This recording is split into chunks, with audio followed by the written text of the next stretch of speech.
Good morning. I see that we do have a quorum. A quorum is 60, and we've got well over 75, so I'm going to call the meeting to order. I'm Bill Harwood, the moderator, and I'm going to introduce Joe Greenmore, who's going to give the opening prayer.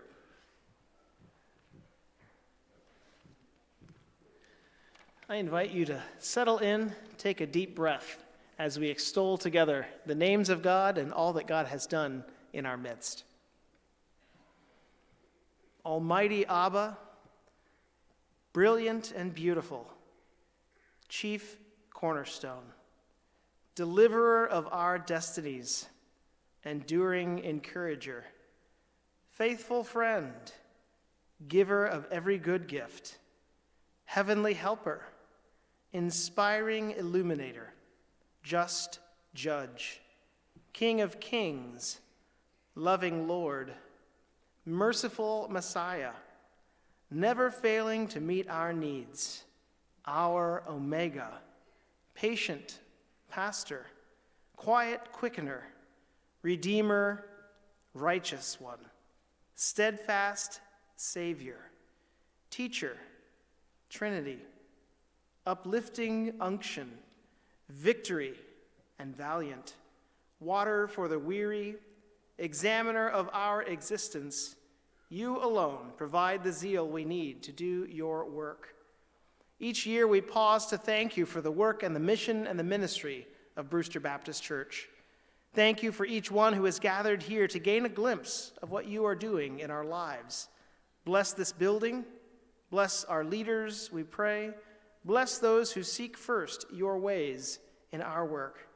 Grant us your mercy and grace on the meeting to come. We pray in the strong name of Jesus. Amen. Thank you, Joe.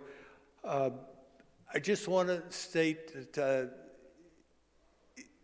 if I know you think I can hear and everybody else can hear, but if you do end up with a question, Paul Goodyear will have a microphone. I'd prefer he brings the microphone to you so everybody else can hear your question, and I don't have to repeat everything. We're going to start by the Year in Review, 2022 Year in Review, created by Sharon Couts.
Thank you, Sharon.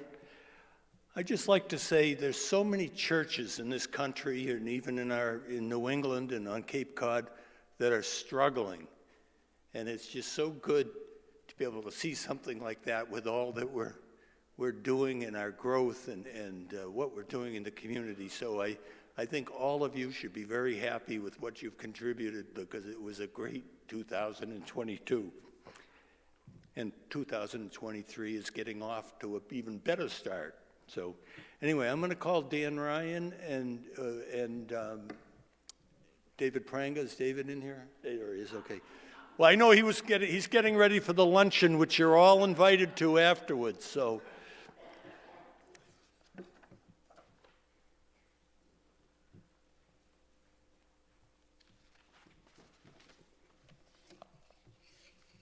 Good morning still. Two topics that are always included on the agenda at an annual meeting are a review of the prior year, financial review of the prior year, and the presentation of a budget for this year.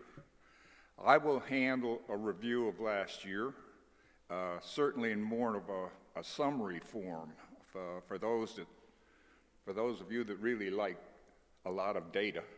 Grab a copy of the annual report. There are multiple line item entries, and you can see what went on during 2022 in considerable detail.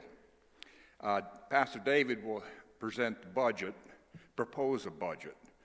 Although it has been approved by the council, it does require a vote by the congregation for final approval. If I could have the next slide, please. At last year's annual meeting, the congregation approved a budget where anticipated expenses of about $1,248,000 would be offset in a balanced fashion by stewardship of the same amount. As all of us know, 2022 presented financial difficulties, be it inflation, rising interest rates, a stock market that's tanking. All of those things impact charitable giving, and churches are no exception. How did we do, as shown on the next slide?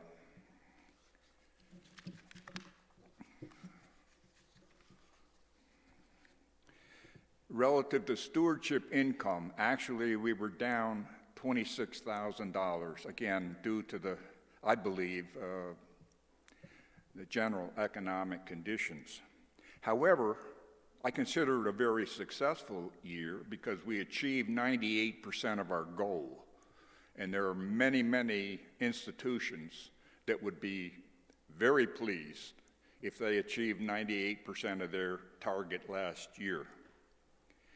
So we were down about 1.9%, but still, I consider it a very successful financial year in terms of stewardship. Expenses were well below budget for two reasons. First, at the end of 2020, when the budget was being prepared, no decision had been reached on hiring a new pastor, either full-time or part-time. So what we decided to do was to include 6 months' worth of salary and benefits, just in case. Obviously, that was not spent last year. That's one reason that we're really under budget on expenses. The second reason was the budget was developed for a COVID-free year. We did well during 2022 compared to 2021. We started off a bit slow, but as the year progressed, things returned more and more to a normal environment on the church in terms of activities, functions, events, what have you. And certainly if one considers the holiday fair, the amount of hours that were spent and the turnout for the fair, one would conclude that we're back to full strength. But if I had to put a number on, I would guess last year was probably 75 or 80% of a full year of activities at the church. How we did relative to the prior year, 2021, is shown on the next slide.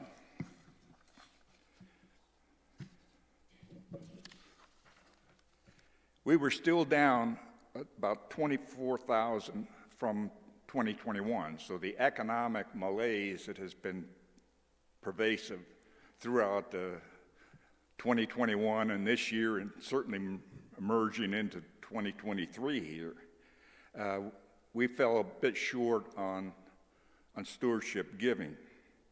Expenses were significantly higher. As I said, 2021 was a virtual shutdown in activities in the church. Nothing really went on to any great extent. And as the year progressed, we started to do more activities. It required more hours in the office, more sexton hours. Ministry funds expenses went up considerably. Operations, I think, was $20,000 higher. And our mission budget was automatically increased by $15,000 over the prior year. So when everything's pulled together here, relative to 2021, we spent $101,000 more just to carry on the work of the church. I'd like to move away from the budget for a moment and look at some non-budget expenses and income. If I could have the next slide. The major non-budget expenses, the first item was $82,000 that I broke down into the flat roof repair work, $20,500. The exterior siding was a lot of carpentry work and painting, a total of $44,500. And the painting of the sanctuary here was $17,000. So all told, that was an $82,000 expense. We also spent $56,750 in renovating the chapel upstairs. And there were some utility expenses. I believe it's the air conditioner on the east side here where the choir practices, and a hot water heater that both costing $22,750. So a total non-budgeted expense, and it's fairly hefty for last year, $161,500. If I could move on to the next slide and take a look at the non-budgeted income. And I've broken it down into two categories here. The top grouping is what I call pass-through money. In other words, the church receives money like in our four traditional offerings that we handle, but it passes to the appropriate charity.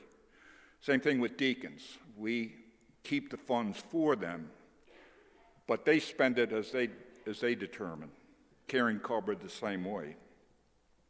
The holiday fair netted $41,000. That is automatically given to local charities. And special offerings last year, primarily in Ukraine relief,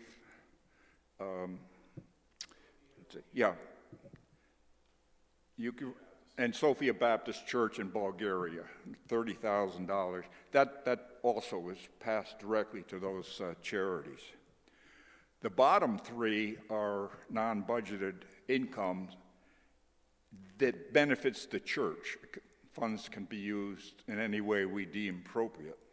There was an $87,000 estate bequest, memorial funds totaling more than $49,000, and I've included the 2022 Eddie grant of $25,000. Actually, what was spent was the 21 grant, because we received the Eddie grants in late November. So this year, in 2022, we spent the 21 Eddie funds. We are holding the 2022 that will be spent this year. Just a comment on the Eddie Foundation. We've received grants for 19 straight years, totaling $593,000. Very, very fortunate to have a foundation like that benefiting the church. If I could have the next slide, I'd like to just cover, if I can, where the church stands financially. Now, any organization, where an organization stands financially is shown on the balance sheet, which would include all cash assets, real estate assets, accounts receivable, accounts payable. I'm focusing strictly on the cash portion of the balance sheet. I'm not worried about the value of the church or the parsonages. We currently have more than $440,000 in cash and money market at Cape Cod 5. We also have brokers accounts with Merrill Lynch, Mabbitt, which is a Massachusetts American Baptist Investment Trust, a group of American Baptist churches with a fund that's also managed, I believe, by Merrill Lynch, and the American Baptist Foundation, totaling well over $1 million. We also have a membership in the Sipican Solar Garden, which is like a prepayment of utility funds of almost $19,000. So our total cash assets, or cash equivalent assets, if they were converted to cash, it's almost $1.5 million. Some of that is what we call in restricted funds. What are restricted funds? Well, restricted funds have a specific end use. For example, a deacon's fund would be a restricted fund. We carry the cash, account for it, but the decision on where it's spent is by the deacons. Memorial funds are much the same way. We can't take memorial funds and pay salaries, and we would reserve that to improve the church proper. But if we look at the non-restricted funds, that's the amount of money that can be used for anything having to do with the church, is almost $1.4 million. Very, very good report. And I think there are not many churches that would be in that position. I'm sure Doug can weigh in on that if he wants to, but I feel we're in a good position. Could I have the next slide? I wanted to mention again that we continued a long tradition as a very giving church. Relative to our stewardship level, 17.5% was given to charities, both locally, nationally, and internationally. So that's quite a gift. Almost $233,000 given by our church to charities worldwide. In addition, there's thousands of volunteer hours associated, and certainly a Christian record that we can be proud of. Just a comment on the giving. It seems like the media really focuses so much on the amount of humanitarian suffering worldwide, whether it's a war in Ukraine or an earthquake that kills tens of thousands of people, displaces hundreds of thousands. Even in our own country, the devastation, human suffering from floods, wildfires, tornadoes, hurricanes, it's very immense. I sometimes feel almost useless in trying to, how can I help solve some of that? I feel so small. But I am encouraged by being a member of a church, one church, a single church, that can give almost $250,000 away. Unbelievable. Allow me to cite something written by a well-known novelist many, many years ago. We all know Charles Dickens as a famous Victorian novelist. Fewer of us know him as a very successful editor. He owned and edited a weekly publication called All the Year Round. And at Christmas time, he would write a short story, sort of a bonus for his subscribers. And in December of 1865, he wrote a story called Dr. Marigold's Prescriptions. And I'll quote one line, one sentence. "No one in this world is useless who relieves the burdens of another." End of quote. Thank you very much, and let me turn the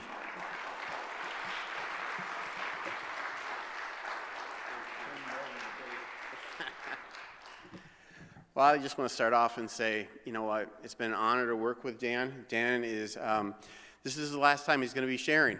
We're going to have a new treasurer, hopefully, if things go through with the votes, but Dan's been our treasurer since 2014, and I just want to say a special thanks for all the work that you've done.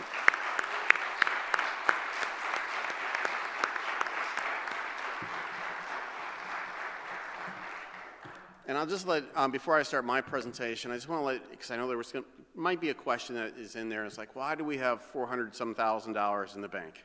And I will let you know that in October, at the end of October, we only had $180,000 in the bank. It's just in the last 2 months of the year that that money comes in. Our biggest giving months are actually November and December. And that's the reason why it went up. And we are, as an investment team, we have an investment team, and we'll get together in March, and we are going to make some financial decisions, some recommendations to our leadership council. So then we'll probably go back to what we usually like to have is 2 months of expenses in the bank. So I just wanted everybody to be aware of that. So if we go to the next slide.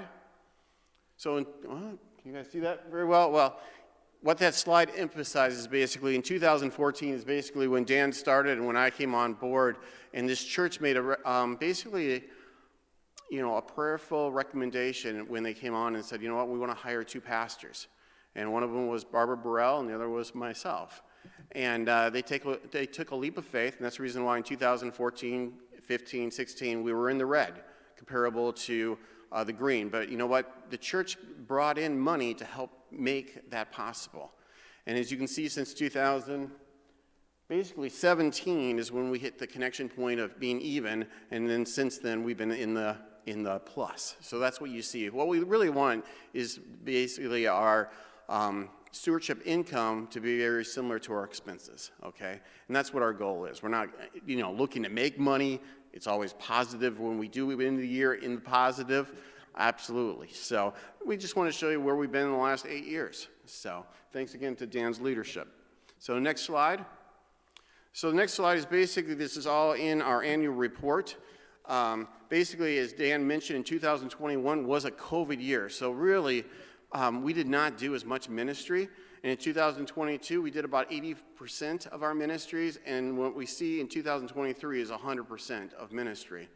And what you see right there in those slides is basically stewardship income. And as you can see, as Dan mentioned, our stewardship income dropped from 21 to 22.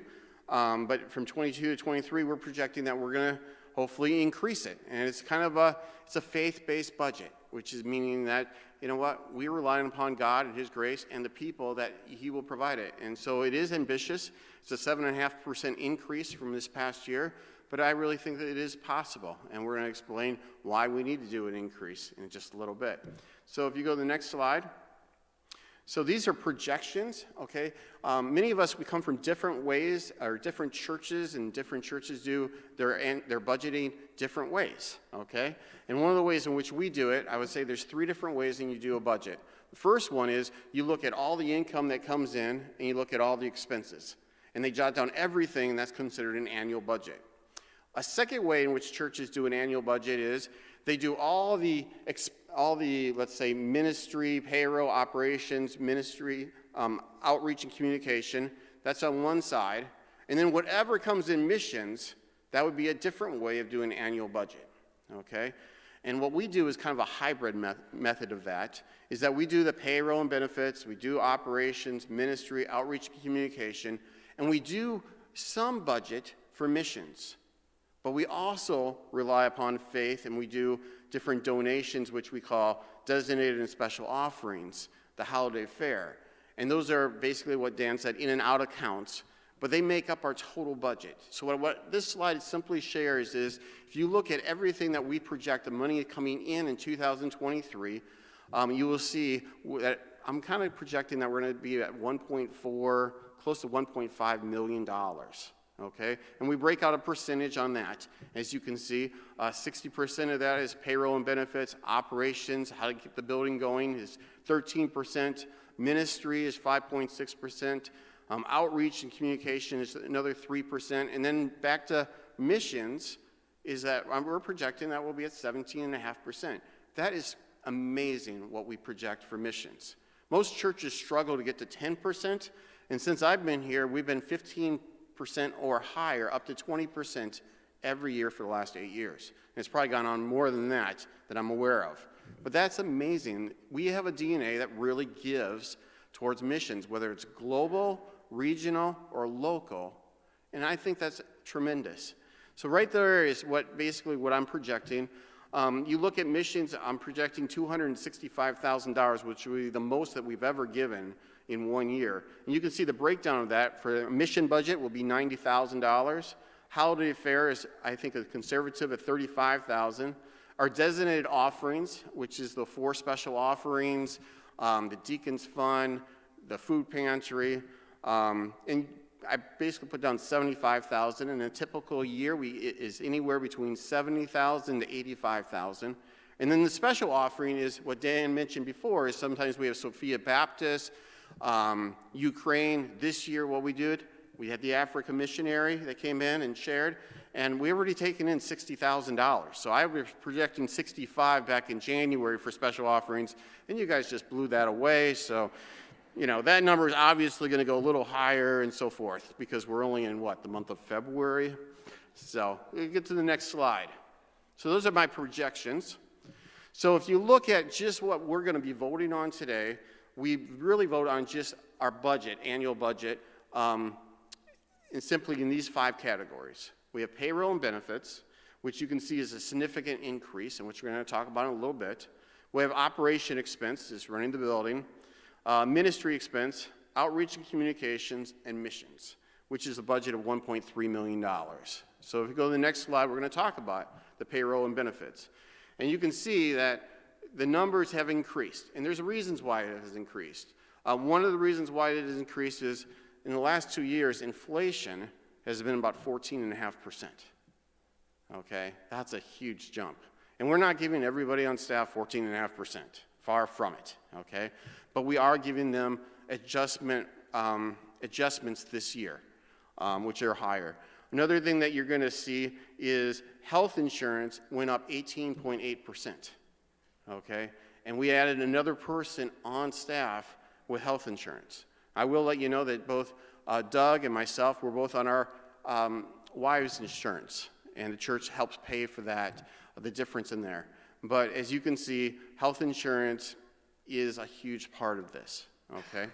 The other thing that you'll see is basically an increase of support staff. And when we say support staff, this could be, we have a new position that Gwyneth Peru, she got hired, and we'll talk about it in a little bit, but her focus is really going to be on children's ministry and helping be the face of children's ministry for the next, let's say, 9 months to a year.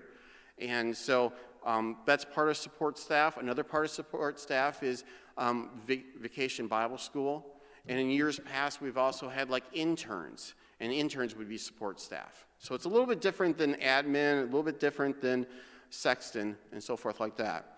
One of the areas in which you'll see that admin staff went down just by $2,500, and that was a question that came up yesterday. And simply what happened last year is that we had Susan in the office, and we have Sharon that's in the office, but Susan broke her pelvic bone and during the summertime. And so we had my daughter, Rebecca Pranga, work during the summertime.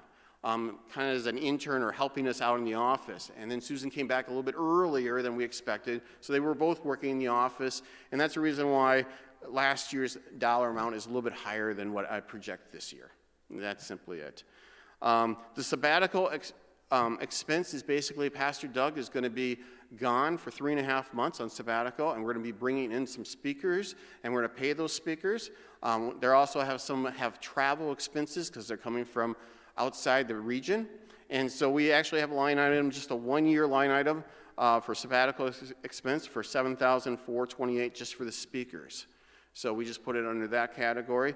So that raises our payroll and benefits basically to $900,000, which is a lot. We understand that. This usually is your highest expense, but once again, it's about 60% of what you think of the total budget. Let's move on to the next slide.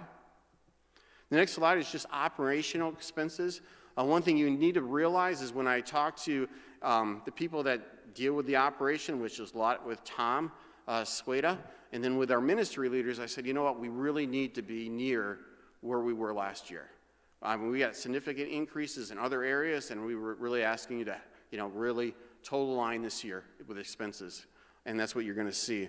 So the biggest thing right here is they're very similar. Maintenance, I said, Tom, we're going to have to hold things down as best we can, so I told him to stop, basically pray for no snow. That's what I'm trying to say. That will help us tremendously if we have no snow. So we added a safety and security team that you're going to hear about a little bit later. Utilities, as you guys all know, you get your gas bill, electricity bill, it's just going up. We do have some solar gardens, and we're looking at actually maybe putting solar panels even on our top of our roof. So, but that's still in talking stages. But as you can see, $199,500. Get to the next slide. This is all our ministry budgets and so forth like that. And like I said, and as Dan said, we're going full we're just doing everything the best we can. And we really think the expenses of what we have right there is what's going to take to run our different ministries. The one thing that you should know is that children's ministry, $2,900. We're proposing a budget of $4,000. In years past, that number was usually $10,000 because we usually included Vacation Bible School, but we took that out and we made that as an outreach activity. So that's the reason why that number is about $4,000. The community life and fellowship went up, just simply fact is that we're doing the summer breakfast, but we're also doing a once-a-month breakfast as well, and that's what I think we're going to be right around $16,000. Everything else is really very standard to what it was the previous year. Human resource is just simply, we're going to be advertising for different, I would say, positions, and we just want to make sure that we have that in the budget for that. So it's $81,000, and it's really what I feel like we can do ministry-wise. We'd love to give our ministry leaders more money, but we have to toe the line someplace. So if we go to the next slide, this is outreach and communication. Oftentimes we just give you a one line item of like $40,000 and the church uses it. This time I decided to break it out to show you guys exactly where money is spent. Typically in radio ads that you will hear oftentimes on the Cape, we have so many great impact from that, and people visit our church from it. We usually spend about $20,000. We have a digital marketing that we spend about $5,000. We have print ads, which is usually done in Easter time. It's usually done at Christmas time for about $1,000. Often we do a summer quartet, and this year we decided not to do a summer quartet. But part of Vacation Bible School, we're going to bring in an illusionist that's going to come in for the kids, but also for an outreach activity that night. And that's a cost of about $3,000. So we kind of switched things up there for this summer, which I said Vacation Bible School and children outreaches, and they have family nights and so forth like that. It's about $8,000 that we have. They have the budget for. We have a business person luncheon that we used to do up until COVID. We haven't done it since then, but we would like to do that again, basically thanking all the business owners that help out, not only providing gift certificates to Holiday Fair, but also to let people know, hey, we appreciate what you do here in Brewster. So we do like a Thanksgiving dinner for them. One of the things that we love to do is update our website. And if we don't have the money to do it, come July or August, we will just scratch that from the budget. But that's just something that we feel like there's a need that we need to do. Outreach and postage, about $1,000, and outreach to community are just different activities that may come up that we say, hey, we want to put money towards this as an outreach. So our outreach budget and communication is simply $46,000, if I can read the writing.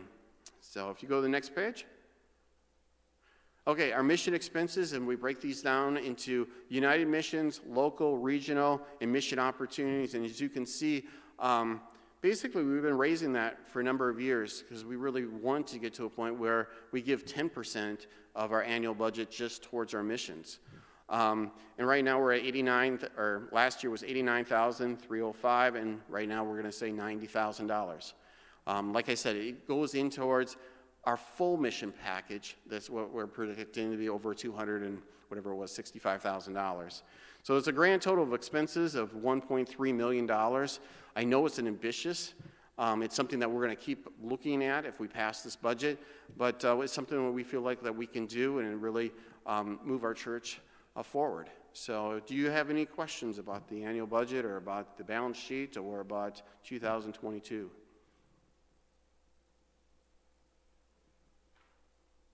And once again, I just want to say thank you guys so much for your generosity and all that you do. We really appreciate it, and it allows us to do the ministry that we do throughout all our ministries and throughout the Cape. So thank you very much. I'll turn things back over to Bill.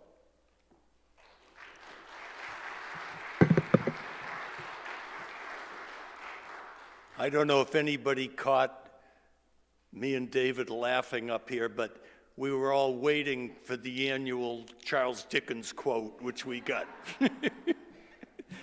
I would entertain a motion to approve the budget as proposed.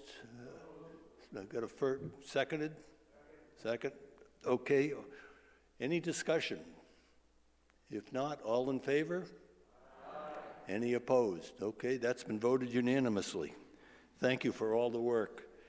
I'm going to now call on Jerry Sarasale, who's the Leadership Council Chair, to present the election of new officers and leaders. Thank you, Bill. Is it still morning? Good morning, I hope, or good afternoon. Let me check. 11:55. Good morning to all of you. Okay. One of the roles of the Leadership Council is to present nominations for officers and leaders for Brewster Baptist Church, and I'm proud to be up here representing the Leadership Council. Before I go in, I want one thank you.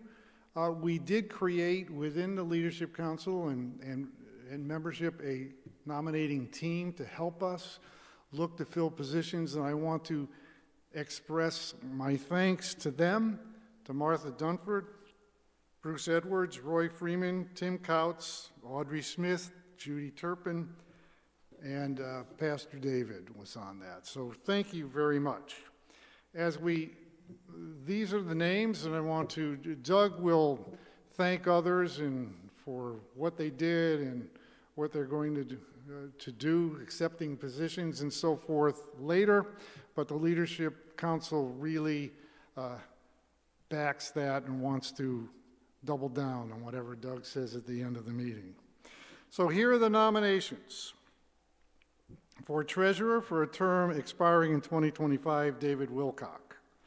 For the Leadership Council for a term expiring in 2024, Dave Quinones. For terms expiring 2025, Suzanne Christie, Frank DeStefano, and Barry Hutchinson. For core ministry leaders, their terms all will expire in 2023. Buildings and Grounds, Mark Strum. Community Life and Fellowship, Linda Dunphy. Connecting, Cindy Caldwell. Deacons, Bill Harwood. Missions and Outreach, Jill Scalisi. Students, Sharon Couts. Spiritual Formation, Christy Pranga. Worship, both Shelby Greenmore and Linda Vaprino. For delegate to the Cape Cod Council of Churches, Jane Harwood, replacing Doug Scalisi. So Jane, you got a big shoes to fill there. And delegates to the Old Colony Association in Tabcom, Patty Ricotta and Marilyn Ratz. So I move that you accept these nominations for these positions. I have a second? Second. Okay, been made and seconded. Any discussion? Just a question that came up that I'm just gonna, some people wanted to know, they're all one-year terms when you're the head of a ministry. You can be renewed for 6 years, then you have to get off for at least a year before you can head that ministry again. But you can be on for 6 years as the leader, but that's why they're one-year terms. If there's no other questions or comments, all in favor of approving the list? Aye. Any opposed? Okay. Jerry's doing the next thing also. Yeah. The Leadership Council, on behalf of the Leadership Council, I want to move that we amend Article 4 of the bylaws of Brewster Baptist Church on core ministries to allow us an opportunity to use the leadership skills of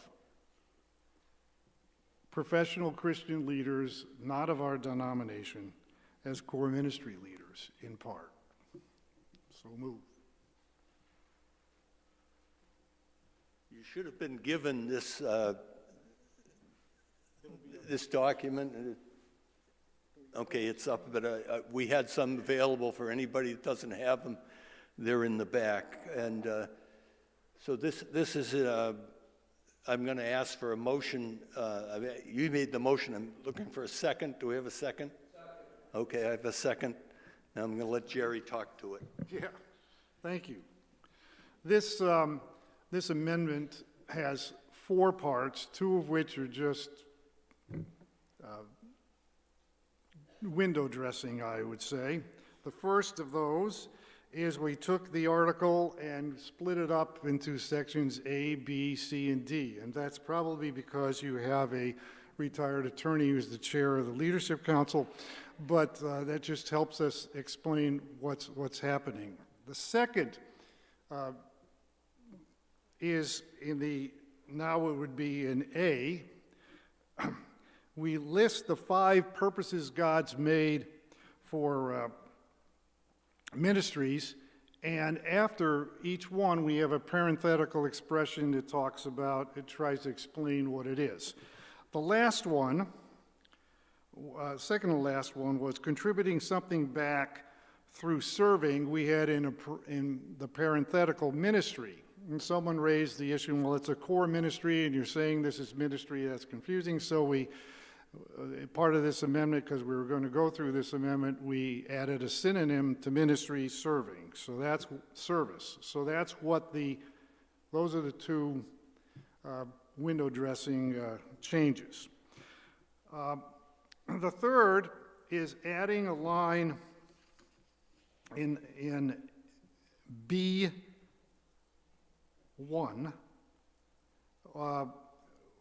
where we say that the pastor who's in charge or directing the core ministry with the core ministry leader shall conduct an annual review of that core ministry. So that we're just putting that in there to ensure that there's an annual review. And then the final thing, which is the real essence of why we're doing this amendment, is Brewster Baptist, we are blessed that we have professional Christian leaders who move to the Cape, who come and work in this church, and many of them are from other denominations, and for reasons within the denomination, whether it's ordination or retirement or whatever, cannot join a church that's not part of that denomination. So we have them. We use them, we love them, but we cannot under our current bylaws, allow them to use their leadership skills as a core ministry leader, because they can't become covenant members of Brewster Baptist Church because they'll lose their retirement or they'll lose their ordination, and we don't want to do that. So we have written this to open a narrow window to allow for a core ministry leader to not be a covenant member of this church if they're a professional Christian leader who for some reason cannot join or will be harmed if they join Brewster Baptist Church. And that's what we're trying to do here. So I move on behalf of the Leadership Council that we amend Article 4 of the Brewster Baptist Church bylaws as shown on the screen and printed on the form that you have.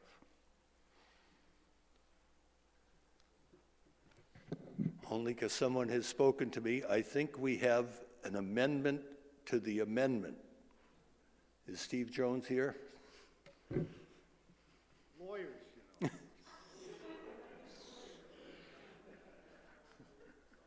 Just to let you know, if he makes a motion for the amendment, we would vote on the amendment to the amendment, and then we would get back to the amendment. We just want to make sure Bill can run a meeting, that's all. Go ahead, Steve. Turn it on. No. Is it on? Try it again. He's got it. There it is. Okay. Yesterday, when we had the introduction to this, I spoke with Jerry and suggested an amendment to what he's proposing. And what it does is, if you look in B1, the first line, if you put a period after pastor, then I would propose this. The pastor shall present to the Leadership Council an annual review of the core ministry. Is that a motion? That's a motion. I will second it. Jerry has seconded it. Okay, we can have discussion. And just, you do not have to repost this amendment that was posted for the required amount of time, because this does not change the original amendment to any degree. It's just semantics. It's not like we're adding something that people should have been aware of. So it's only really changing the legal language. Yeah, say it one more time. I will read it one more time. The pastor shall present to the Leadership Council an annual review of the core ministry. I would suggest it's not changing the essence of what was proposed originally. As Jerry will attest, we lawyers try to sometimes clarify things. And this is a proposed clarification in indicating specifically the annual review is to be presented to the Leadership Council, which Jerry agreed was the whole point of having the annual review. Is there any discussion as to Steve's amendment? Yeah. My original amendment just has, you have to conduct the review. And the amendment to the amendment, we're going to confuse you guys royally, but the amendment to the amendment just says, besides just conducting it, you have to present it to the Leadership Council. That's all it does, and it really makes sense, and I urge you all to support the amendment to the amendment. Is there any discussion on the amendment to the amendment? If not, I will entertain a motion to vote to approve what Steve has just proposed. All in favor? Aye. Any opposed? Okay, now we're talking about the original amendment. Are there any questions about the original modified amendment with Steve's modification? David Wilcock over here. That's good. I want you to make Paul run. work.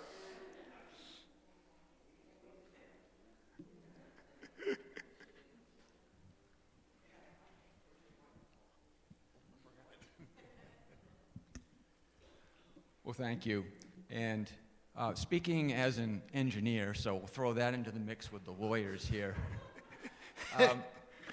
Item B2, which is the core of your change here, it just seems a bit confusing the way it's worded. And I don't have a solution, as Steve had, to his item, but in reading it, the second sentence starts with the word except, and that's not a typical start of a sentence. Maybe it is in legalese, and unfortunately as an engineer, I read a lot of legal documents these days. But it kind of starts mid-thought, and then when we get into the three items, I, double I, and triple I, so this person is not a covenant member who is actively involved in the life of the church. Is that the global church? Is that Brewster Baptist Church?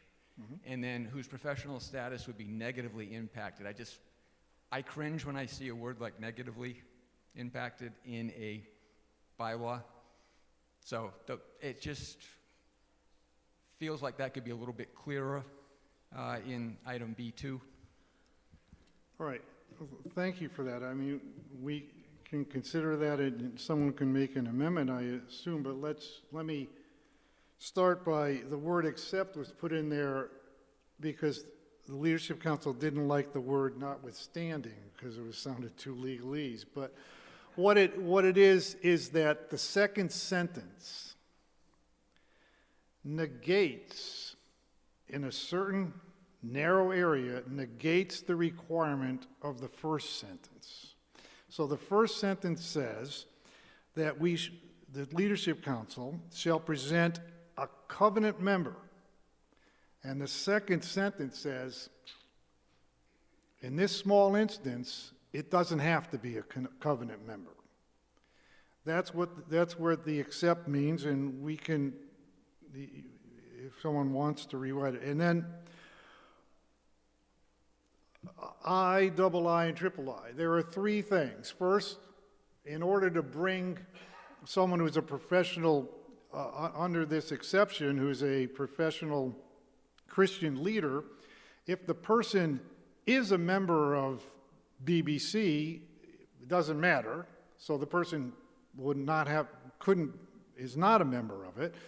And you don't want to have someone become a core ministry leader if they're not involved in the church and it's really BBC,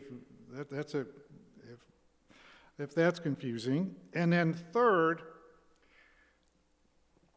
if becoming a member of BBC would positively impact their professional status, my point would be, well, why don't you become a member so we don't have to do this? So the reason negative is in there, it has to be something that negatively impacts your professional experience. It's not that, if I joined a Baptist church, my grandmother would be rolling over in her grave. That's not a negative. You want to make it so that it's like you lose your retirement, or you no longer are ordained in the other church. I mean, the reason we have to put this in here is because there are splits in the Christian church. If we were just one Christian church, you'd never have to have this. But that's why that's how it's written. And if you want to make some changes in it, I'm fine to make things clearer. The problem is when you have Steve Jones and I talk together, two lawyers, it's a problem. You have to worry about it. But I think that if we look at it, that's the explanation of it. If that's enough for you, we can go forward. Or if you want to try and do an amendment, I'm open to that. I'm fine. I know there's another question out here, and he was nice enough to walk all the way from here to there so that Paul wouldn't have to walk again. David Quinones. I can't believe I'm going to ask a question on this, but it is a little confusing to me. If you look at the last sentence under B1, the pastor shall present to the leadership council a covenant member. And then you say the leadership council shall present. So the way I read this is the pastor is limited to only recommend a covenant member, and that the leadership council can overrule that, and that's how I'm reading it, the language. I don't think that's the intent. I think the intent is that either the pastor or the leadership council can bring forth a candidate for a core ministry leader. But so, do you see the conflict? Yeah, you're correct. Although the Leadership Council does not have to present to the covenant membership the individual that the pastor brings. So there's a little bit of a veto power, I guess, onto the Leadership Council. And you're correct, David, the way it's written, the pastor has to present to the Leadership Council a covenant member. But that's within the Leadership Council. That is an inconsistency that can be, it can be corrected. It would take a few sentences. Well, it'll take another sentence to correct it. It doesn't have any real operative problem within the church, because it's the Leadership Council, not the pastor, that brings forth the nomination. And the leadership, the way it's written, the Leadership Council will have a non-covenant member. Give me 30 seconds to think about this. I think Doug wants to say something, and I'll think about this. I just have a suggestion. This is not an amendment that we are required to approve today, because there's nobody that we're considering right at this moment. I think it might be better to table this and correct all the language and come back the next time we have a special meeting or another meeting where it's not a thing that, is that all right, Jerry? Yeah, he's done. I'm going out to pasture. But, so would you be willing to withdraw your or table your motion, and then we could? Yes. I'm willing to table. All in favor of tabling the motion to further study the wording? All in favor? Any opposed? Okay. So we've tabled that. It'll be back in further discussion down the road. I'm going to call now on Doug. And I want to thank Jerry and everyone who did work on that. And again, the whole intention of that, when that comes back around, is we have, not to embarrass him, but just because he's here, we have people like Reverend Greg Kiosian, we've had people like Kathy and Dick Krager, like Reverend Vincent Fasano, like Ramsey and Nancy Asfor. We have a number of people who are ordained, invested, have educated, decades of Christian experience. If we determine and they determine at some point, hey, we'd like to have one of these people leading a core ministry, we'd like to be able to do that. So that's what that's all about in a nutshell. Speaking of nutshells, I shouldn't use food imagery because we've been here for an hour and I'm ready for lunch, and I'm sure some of you are too, but I want to say a few brief things looking ahead to 2023 first. First of all, I want to say I hope you all appreciate the fact of how committed the pastoral spouses are at Brewster Baptist Church. That we have 3 spouses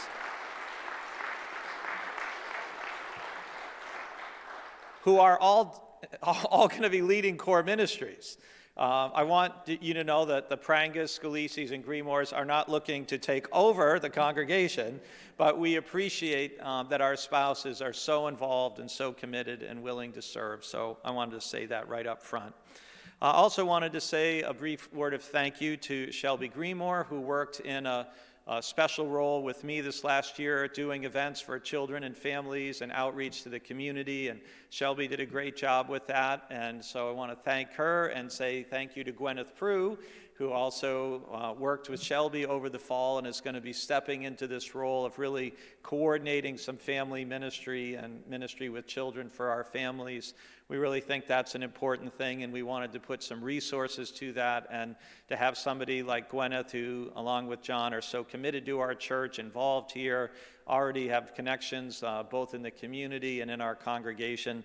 That's great. So that's really exciting. So thank you, Gwyneth. Looking forward to working with you this year.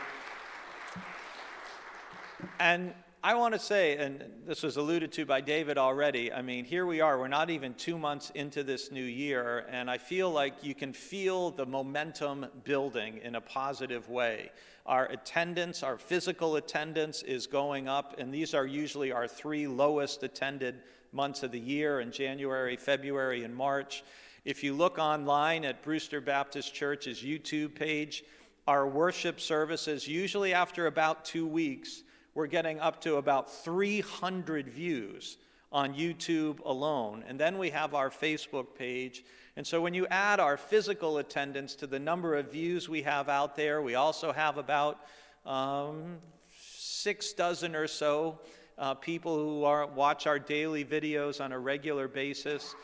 So the reach of our church is actually growing, and it's wonderful. Chuck McMillan pointed out, if you've seen the latest Housing Assistance Corporation newsletter, we're in their newsletter thanking us for the generous donation from the holiday fair, and we leveraged that. We didn't give it to them until they had a matching donor challenge, so then our 13,000 and change turned into over 26,000 to them. So. And the response to the Clemmers coming here, I mean, is remarkable. I mean, over $60,000 when we're aiming for 20.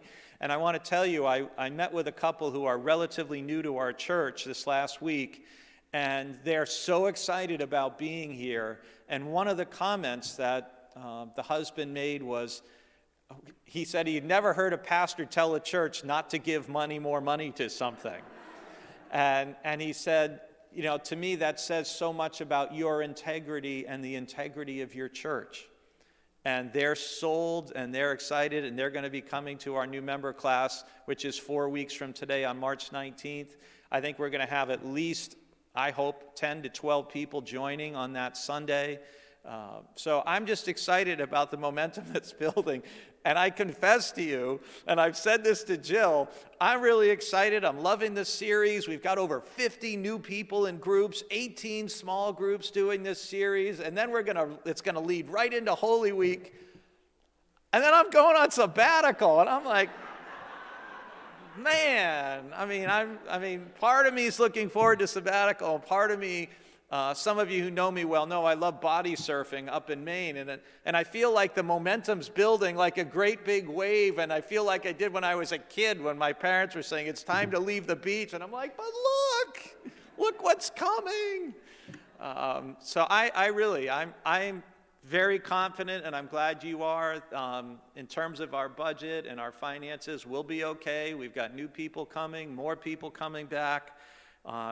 It's very exciting. I will be going on sabbatical after Easter, and I will be back in the pulpit on the last Sunday of July, July 30th, and I'm confident I will be chomping at the bit to be back up here with all of you and preaching again. But our sabbatical plans have been altered a little bit since I shared with the Leadership Council last July that all of our pastors are entitled to a sabbatical after 7 years of full-time service here at BBC. I'm in my 28th year, but I've only had 2 sabbaticals so far. But anyway, we submitted that, and then Nathan and Zoe, they are expecting their first child, who, God willing, and please keep them and their baby in prayer. but their first child's due the week before my sabbatical starts. So that may alter how we spend our time a little bit. And then Jill, unfortunately, had to have back surgery, and she's recovering well from that. But in terms of us going on a significant trip, like to Europe and walking and hiking 10 to 15 miles a day, that's not going to be happening in June either. So my plans will be shifting. We'll be spending time with family. My dad will be coming out, give me time to read, rest, exercise, hopefully play baseball for a couple months, and that sort of thing that I like to do. But I really appreciate the gift of a sabbatical, and I always tell people if a pastor is good, a pastor deserves a sabbatical, and if the pastor's not, the church deserves it. So either way, it's a good thing to do. So I will certainly miss being here and being with you all during that time, but I have great confidence in our staff and the wonderful group of lay leaders that we have, and I expect to come back and find the church just rolling through a wonderful summer, and hopefully when I come back I can add a little energy and all to that process. So that's a brief look ahead, and I'll turn it back to Bill so we can keep things moving. We have two brief reports from a couple of teams. Gail Chapman's going. Hold on. The reminder slide of the other thing I didn't speak about is we do have the Biennial Mission Summit for our denomination coming up in June, and I will be down there for that as part of my sabbatical, and I believe Joe and Shelby are hoping to get to that biennial as well. And thank you, Corbiny. Are there any other slides I should speak to? Thank you. And we're looking at the possibility of doing a mission trip as part of the ABC USA Mission Summit. And if you would be interested in going down there, those dates are to be determined still. We're waiting to hear from our ABC leadership about those possibilities. But keep your ears open for that. Go ahead, Corbiny. Anything else? We're good. They should see Sharon Couts, who's in the back there, if you're interested in that Puerto Rico experience. Thank you, Corbiny. And I also want to say, as Gail comes forward to talk about safety and security, the lowest median age serving team in the church, I believe, is our media booth team. Thanks to people like Corbiny and Charlie, who are back there with that old man, Jonathan Ambrose. But we're really grateful for our teens who have a heart to serve from a very young age. So way to go back there, you guys.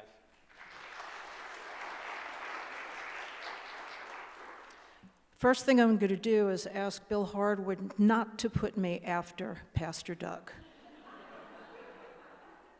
He's a real hard act to follow, especially when you're talking about security, you know. But I just want to let everybody know that we are kind of reactivating the security team. We are looking for a few good men and women who would be willing to come and join us. We will provide training for you. There's nothing to be scared of. We're not going to ask you to take people down. We're not going to ask you to run after people. But there are a number of different things that we can do in the church that will help keep us safe and also keep us safe by insurance as to what they require us to be able to do. So if you're interested, you can get in touch with me. I want to thank all the people that are now currently serving with me, have agreed to serve with me. In addition to that part of things with security, another aspect of that is the use of our kitchen. So you're going to be seeing some changes in the kitchen. We're going to be doing some training in there. We're going to be doing some cleaning out. We're going to be doing some redoing on the kitchen and its procedures. So just look forward to that. Again, as Pastor Doug said, you know, all these things are happening in 2023. So look forward to it, and I appreciate anybody that might want to come speak to me about the security team. Thank you.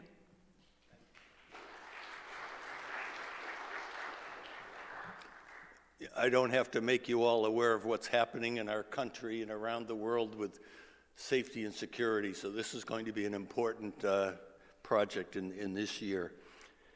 Next, I'm going to report for the BBC Bicentennial Committee. Sharon Couts and I are the team leaders.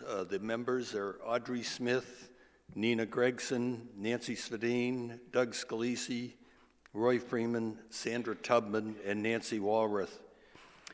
We will be celebrating our 200th anniversary on December 23rd, 2024.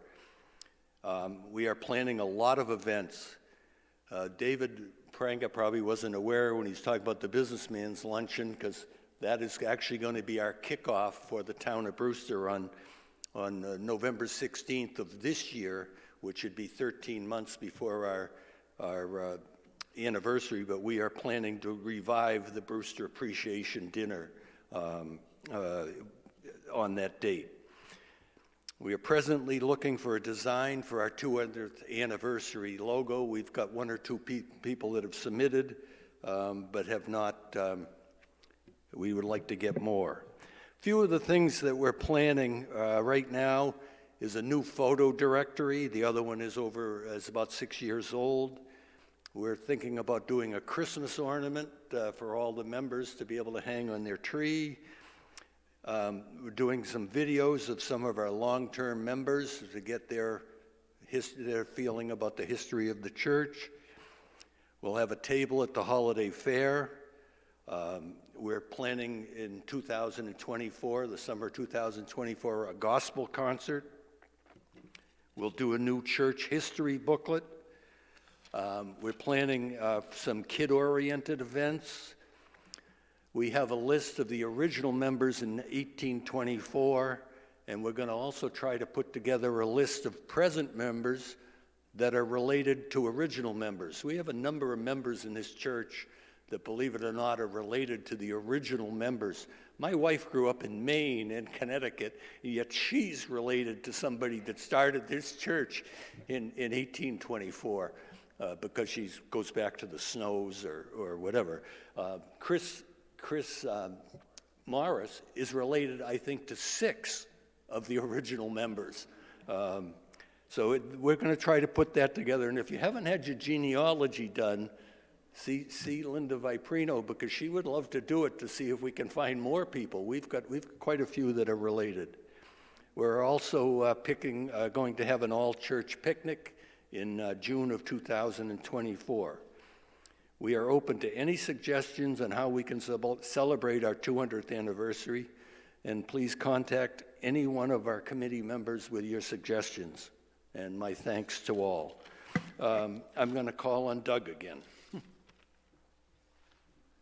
And I wanted to just say a thank you to Gail Chapman. And again, how many churches would be grateful to have a former FBI person leading their safety and security team? For those of you who are newer and may not know that, I mean, so Gail's really qualified to be doing that for us.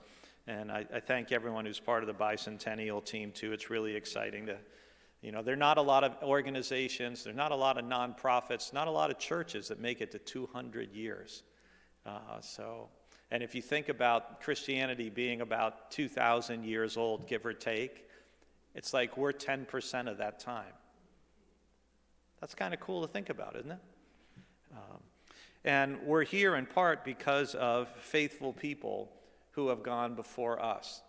And one of the traditions we always do at a BBC annual meeting is we take a moment of silence, of prayer and gratitude for members of our church who have made the transition from here to glory.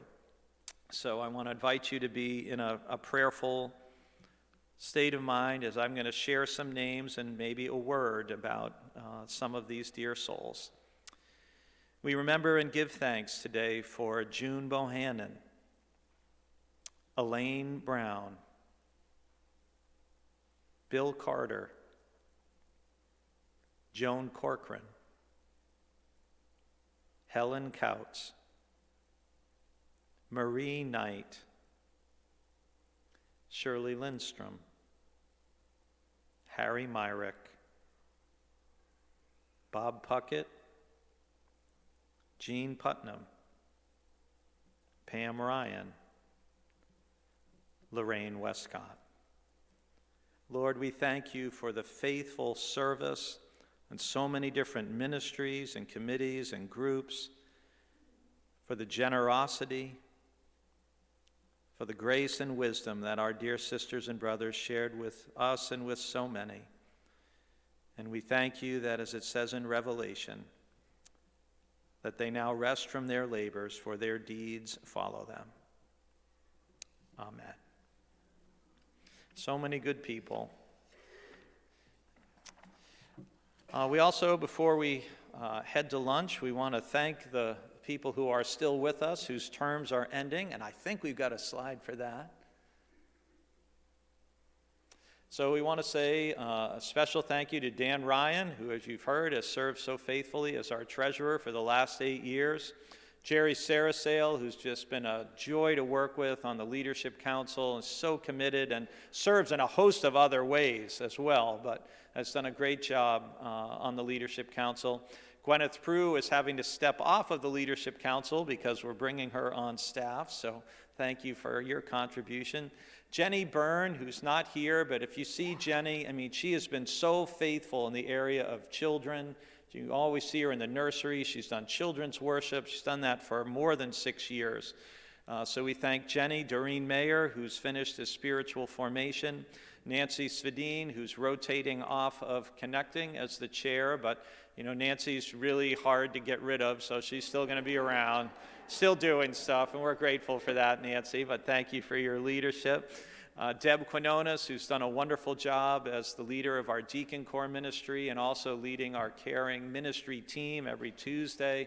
And Deb is, again, remaining with the deacons, but stepping out of that leadership role. And again, it's been great to work with you in that capacity.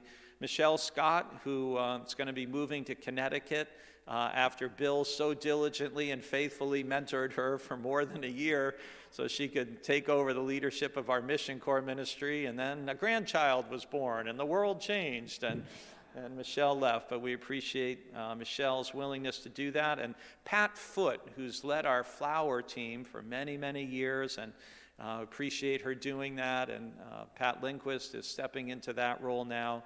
And finally, Marge Oliver, who has worked very closely with David and helped with accounting on a weekly basis and just been so faithful. We're very grateful for Marge and for her service in that way. So can we just give a hand to all those people for...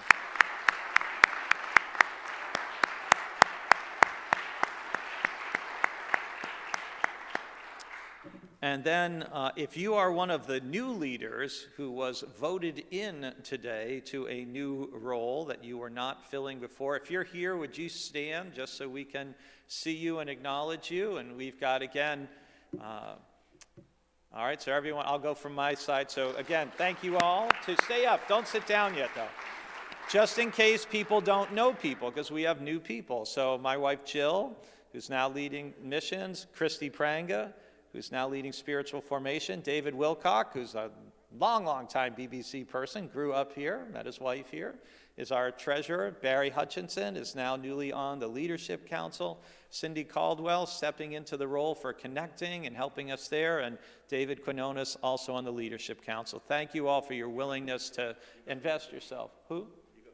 Oh yeah, and Bill Harwood, who's standing here, who didn't make the slide, who is stepping into the leadership role for our deacons ministry. And again, Bill is so faithful. He's here, I think he spends more time with us than he does with Jane because he's so faithful and serving in so many ways. So thank you, Bill. So I'm ready to eat, so I'll turn it back to you. If there's nothing else to be brought up, I would entertain a motion to adjourn. Seconded? All in favor? Any opposed? Go enjoy lunch. I have to pray first. Oh, that's all right. I'm going to pray as you're walking out. It's all right. Now, it's going to be really short. Don't worry. Jesus, we thank you that you are the bread of life and that you provide food for our souls as well as food for our bodies. And so we thank you for the food we're about to enjoy, for the hands that have prepared it, and for the opportunity to continue to share fellowship in Jesus' name. Amen. Thank you all very much.